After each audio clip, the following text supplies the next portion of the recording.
அமெரிக்க ஜனாதிபதிக்கு எவ்வளவு சம்பளம் கிடைக்கிறது? இதுதான் டொனால்ட் டிரம்ப் பெறும் சம்பளம்.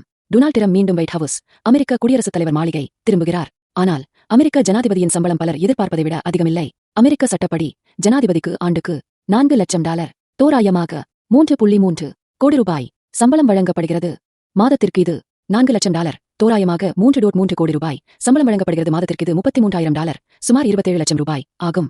இந்த அடிப்படை சம்பளத்திற்கு கூடுதலாக தனிப்பயன்பாட்டிற்காக ஆண்டுக்கு $50,000, பொழுதுபோக்கு நடவடிக்கைகளுக்கு $19,000, மேலும் ஒயிட் ஹவுஸை விட்டு வெளியேறும்போது அதை புதுப்பிக்க $1,00,000 கூடுதல் தொகை பெறுகிறார். பயணத்திற்கான வசதிகள்: ஏர் ஓர்ஸ் ஒன், குடியரசுத் தலைவரின் தனி விமானம், தலைவரின் ஹெலிகாப்டர், அதிகாரப்பூர்வ லிமோசின் போன்றவை இலவசமாக பயன்படுத்தலாம். இவற்றுடன் பயணச் செலவுகளுக்காக ஆண்டுக்கு $1,00,000 கூடுதலாக வழங்கப்படுகிறது.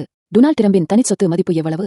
2024 இல் ஓர்ப்ஸ் போர்ச் மதிப்பிட்டபடி அவரது நிகர சொத்து மதிப்பு $4.3 பில்லியன், தோராயமாக 35,000 கோடி ரூபாய் ஆகும். ஒரு செல்வாக்குமிக்க வணிகர் மற்றும் முன்னணி ரியல் எஸ்டேட் தொழிலதிபரான அவர், ஹோட்டல்கள், கேசினோக்கள், உயரமான கட்டிடங்கள், ஊடகங்கள் போன்ற துறைகளில் முதலீடுகள் மூலம் தனது பெரும் வணிகப் பேரரசை கட்டியெழுப்பினார். நியூயார்க்கின் பிரபலமான டிரம்ப் டவர் உட்பட உலகம் முழுவதும் உள்ள கோல் கிளப்புகள் போன்றவற்றின் உரிமையாளராக இருப்பதோடு தனது பிராண்ட் மதிப்பை பயன்படுத்தி வருமான ஆதாரங்களை பெருக்கியுள்ளார். உங்களுக்கு தெரிந்த ஜனாதிபதி சம்பளம் பற்றிய உண்மைகள் ஏதேனும் உள்ளதா? கமெண்டில் பகிரவும்.